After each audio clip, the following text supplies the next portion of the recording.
St Therese was just an ordinary, cloistered, discalced Carmelite nun,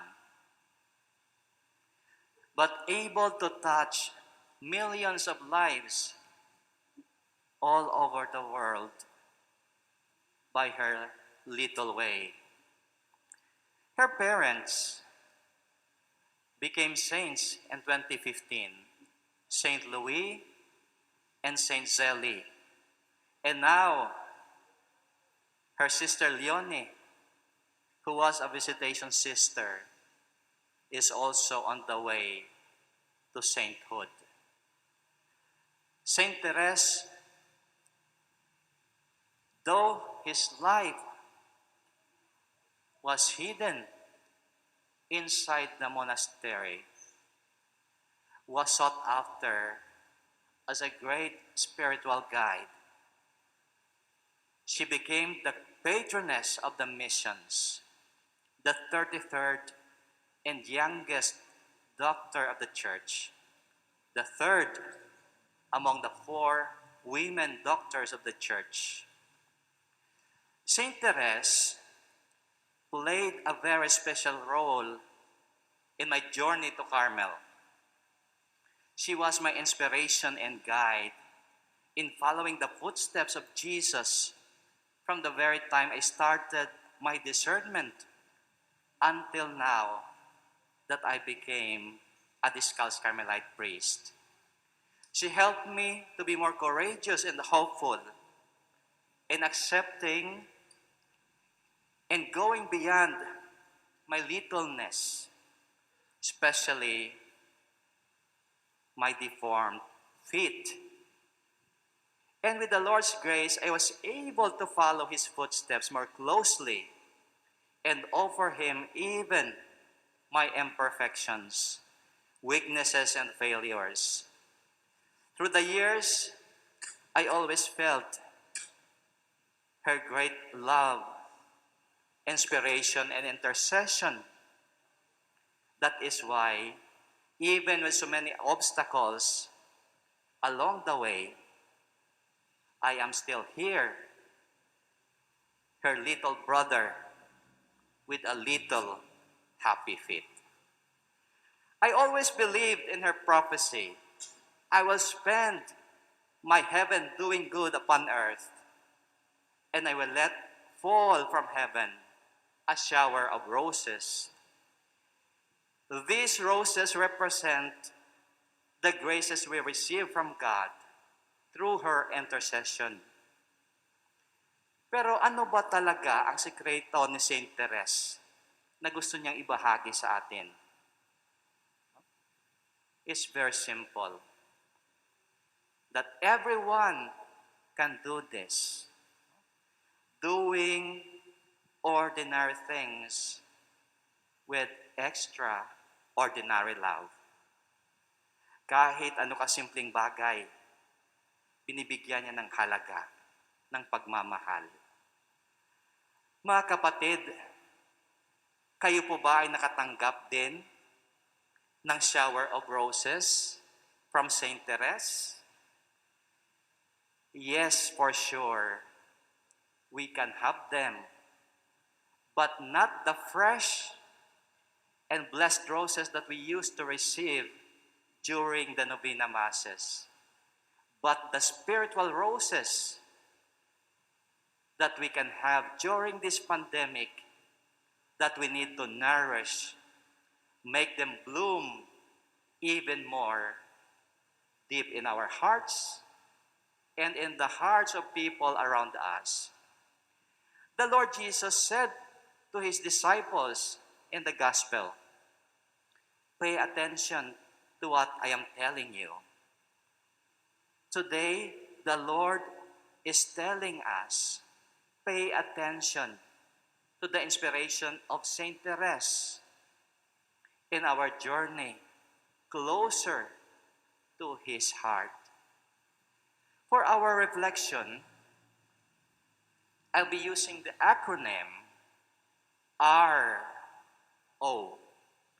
ROSES, roses. Rejoicing, openness, simplicity, empty hands, self-surrender. First, rejoicing. In the first reading we heard, rejoice, O young man, and let your heart be glad. How do we see this in the life of our dear St. Therese?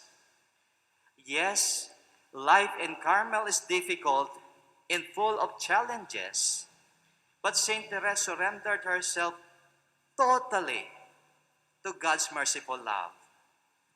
That is why she is always full of life and optimism, even in difficult situations. Her secret is this: to smile always and constantly rejoicing in times of defeat or in victory. St. Therese, my dear brothers and sisters, want us to do the same. We have to develop a happy and positive disposition in dealing with the realities of life and always try to see goodness even in a most disheartening situation we are in or when faced with our weaknesses and failures. Next, openness. St. Therese was always sensitive to God's inspiration deep within her heart. She was always passionate in doing even the most ordinary things, even sweeping the floors, the corridors, or preparing the refectory. She greatly loved even the most ordinary task assigned to her without complaints. She is inviting us to keep our minds and hearts available and ready kung ano ba ang kalooban ng Diyos para sa atin. Na dapat maging bukas tayo sa pagtanggap nito. My dear sisters and brothers, if we are open enough, we have also the capacity to go beyond our comfort zones, our fears, our limitations, and welcome the many surprises that comes our way with unwavering trust. St. Therese is challenging us even more when she said, "Let us be one with Jesus. Let us make our life a continual sacrifice, a martyrdom of love to console Jesus." Next, simplicity. St. Therese always prayed to Jesus to help her simplify her life by learning what he wants her to be and becoming that person. She always encourages us to do all things for Jesus. She said, "The smallest act of pure love is of more value to the church than all other works together. It is in the simplicity of life and embracing ourselves more fully, our faults and failures, that God reveals the fullness of His merciful love." Fourth, empty hands. Since St. Therese has Jesus all her life, she has nothing to worry about. Even she approached Him with all emptiness, with all lowliness. She wanted to be forgotten, trampled underfoot like a grain of sand, so invisible that in the eyes of people around her, she's nothing except to Jesus, her beloved. She even said with great conviction, "Lord, in the evening of life, I shall appear before you with empty hands. For I do not ask you, Lord, to count my works. I want only you, my beloved." She believed that God will fill her heart and her soul to the brim with His abundant graces that no other material things can replace. Lastly, self-surrender. St. Therese once shared, "My little way is the way of spiritual childhood, the way of trust and absolute surrender." My dear sisters and brothers, St. Therese is inviting us to have the same disposition as hers, and that of a little child who knows no doubts or fears. Provided we fully surrender ourselves to God with total confidence in His infinite mercy.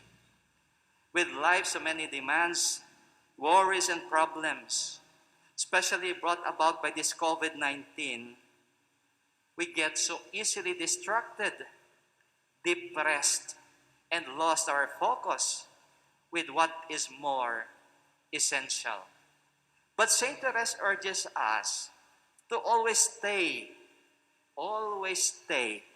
with our gaze fixed upon the Lord Jesus, especially this time of pandemic that our faith is really tested. We never stop praying that God will put an end to this pandemic. And we plead to our dear St. Therese to bring our petition before the Lord, who is mercy and love.